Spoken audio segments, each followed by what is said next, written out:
नमस्कार दोस्तों, मैं हूं कृष्ण मुरारी सिंह और आपका Krishna education and book review channel में स्वागत करता हूं।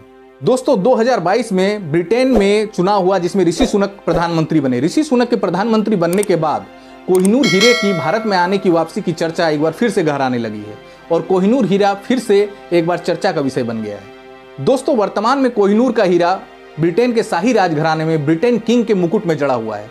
यह मुकुट प्लेटिनम का बना हुआ है। महारानी एलिजाबेथ द्वितीय ने अपने मृत्यु से कुछ दिन पूर्व ही इस मुकुट को धारण किया था।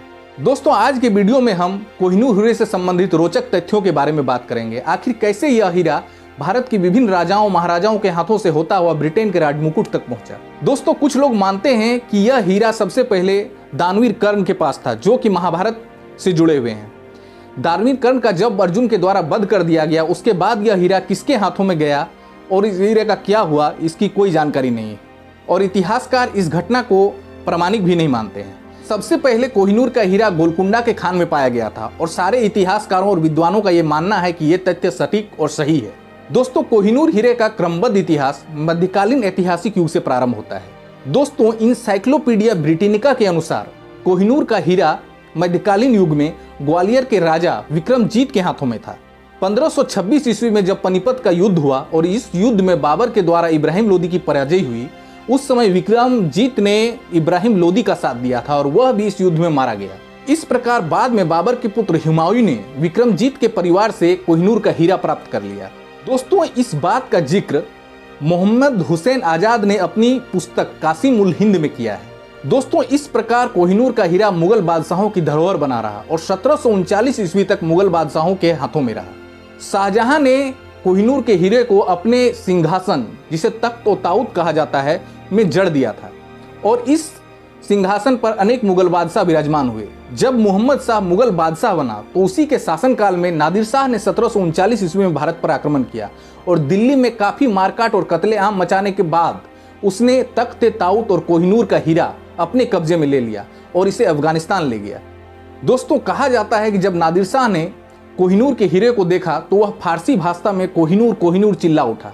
कोहिनूर का अर्थ फारसी भाषा में ज्योति का पर्वत होता है। सन 1747 ईस्वी में नादिर शाह का वध कर दिया गया, उसका कत्ल कर दिया गया। इसके बाद यह हीरा उसके पुत्र शाहरुख के हाथों में आया। सन 1751 ईस्वी में अहमद शाह अब्दाली ने शाहरुख की सहायता की और इस सहायता के बदले उसने शाहरुख से कोहिनूर का हीरा प्राप्त कर लिया। सन 1773 ईस्वी में अहमद शाह अब्दाली का भी मृत्यु हो गया और इसके बाद कोहिनूर का हीरा उसके पुत्र तैमूर के हाथ में आया और 20 वर्षों तक उसी के पास में रहा, उसी के अधिकार में रहा।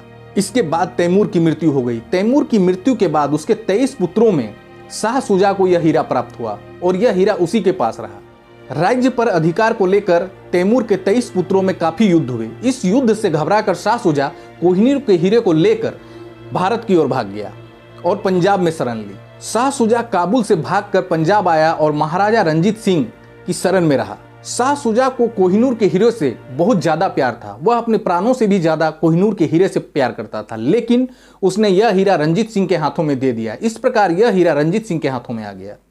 कोहिनूर की अद्भुत शक्ति पर महाराजा रंजीत सिंह को बहुत विश्वास था और वो इस हीरे को काफी सुरक्षित रखते थे। सन 1739 ईस्वी में महाराजा रंजीत सिंह की भी मृत्यु हो गई और इसके बाद यह हीरा उनके उत्तराधिकारियों के पास गया। उनके उत्तराधिकारी इस हीरे को मात्र 10 साल तक अपने पास रख पाए।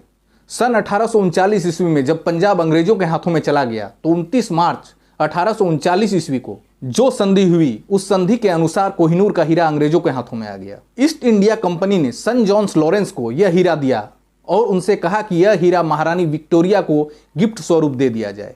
सन जॉन्स लॉरेंस ने बड़ी चालाकी से इस हीरे की सुरक्षा की। अंततः गवर्नर जनरल लॉर्ड डलहौजी 3 जून 1850 ईस्वी को इंग्लैंड गया और इस हीरे को महारानी विक्टोरिया को सौंप दिया।